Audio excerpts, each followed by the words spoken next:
In our last lesson, we were talking about the first theme of geography, that being location. And we talked about relative location, and then we left off with absolute, and we talked about GPS technology. But we didn't actually get to talk about how absolute location works. Well, that too can be broken into two parts. The first part is a grid system. And the grid system is just like what you would see in math class. A little bit different in the fact that you have letters at the bottom and numbers along the side. Now, in the gazetteer, which is an index which is in the back of an atlas, there's bits of information that you'll find. And one of the bits of information is this grid coordinate. So let's say, for instance, we're looking for Kamloops, BC. And in the gazetteer, it tells us that it is on page 35. And the grid coordinate is G5. So you would go to page 35 in the atlas, and you would try and find G. So we've got A, B, C, D, E, F, G. And then you would go up 5. So you go G5. So that's where it is. And so what you would do is you should be able to find Kamloops, BC in that area that I've highlighted. Now that makes life a heck of a lot easier, because if you had to find Kamloops in the entire page, that would be a lot more work. So it's considerably more specific. So what does that look like when we actually take a look at a map? How does that work? Well, if we take a look at Haiti, and if I were to label my grid, so I'd have 1 here, 2 here, and then this first one would be A, B, C, and D. And let's say I'm looking for Port-au-Prince. Well, in the gazetteer, it should tell us that the grid coordinate is in C1, which would include this entire box here. And somewhere in here we should find Port-au-Prince, which of course we do. So that's what a grid coordinate, how it works in dealing with an atlas, or any type of map for that matter. So that's the first part of absolute location, is grid coordinates. The second part is lines of latitude and longitude. And these are very specific. In fact, that's why GPSs are so valuable, because they can be absolutely within centimeters accurate. Well, lines of latitude, how does that work? Well, let's take a look here.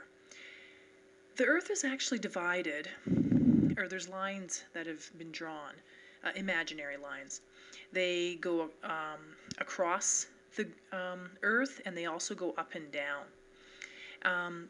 These lines are started for latitude at the equator, and at the equator, if you head this direction, you can go as high as 90 degrees north.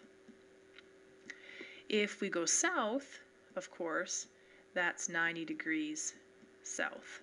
And of course, this would be the South Pole, and this would be the North Pole. Lines that travel in a east-west direction, which are measuring north and south directions, by the way, they travel east and west, those are called parallels. Now, on the other hand, lines, imaginary lines that travel from the top of the Earth to the bottom, they're called meridians. And the counting of those meridians, starts at what's called the prime meridian. And the prime meridian is also known as the Greenwich meridian. And Greenwich is actually a little town in England. And the reason why it is called Greenwich is because they had an international conference there, and this is where they determined where the prime meridian was going to be. In fact, the prime meridian goes right through Greenwich. Now, if you head in this direction, you will get numbers that will be 30 degrees east. If you keep going, you can go 130 degrees east or 150 degrees east.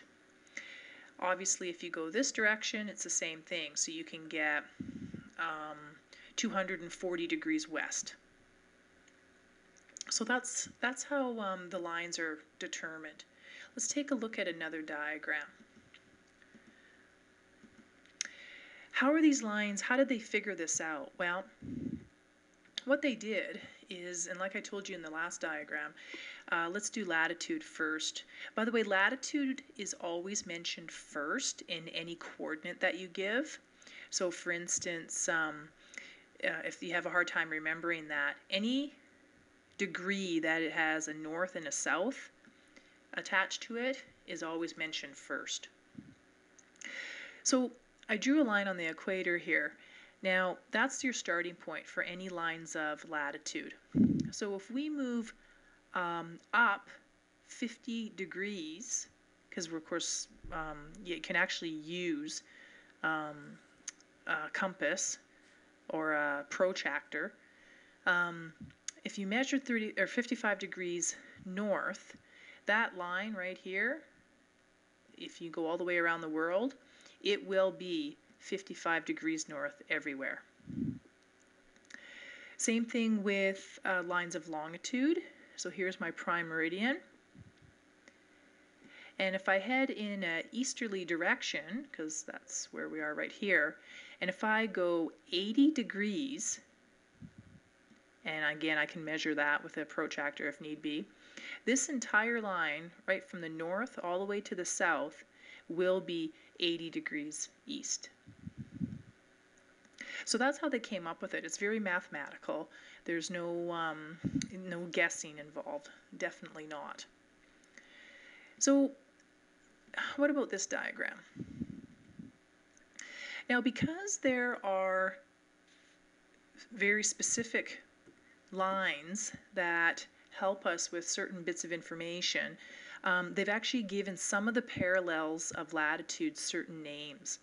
So for instance, North Pole is 90 degrees north, South Pole 90 degrees south. Antarctic Circle is 66.5 degrees south. Arctic Circle is 66.5 degrees north. Tropic of Cancer is 23.5 degrees north. Tropic of Capricorn is 23.5 degrees south. And then of course the equator is 0. And we're going to label that here in some notes here in a second. Now, just to finish this diagram off, if we were to draw a line right where the equator is, anything above the equator is the northern hemisphere. Anything south of that is obviously the southern hemisphere. Now, there are two lines that are missing, and we'll take another diagram here to show them to you and just to give you something else to ponder.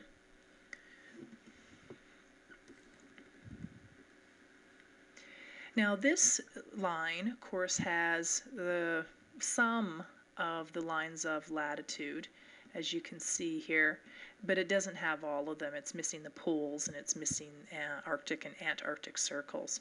However, it does have the prime meridian, and the prime meridian, like I told you earlier, it goes through a town in England called Greenwich.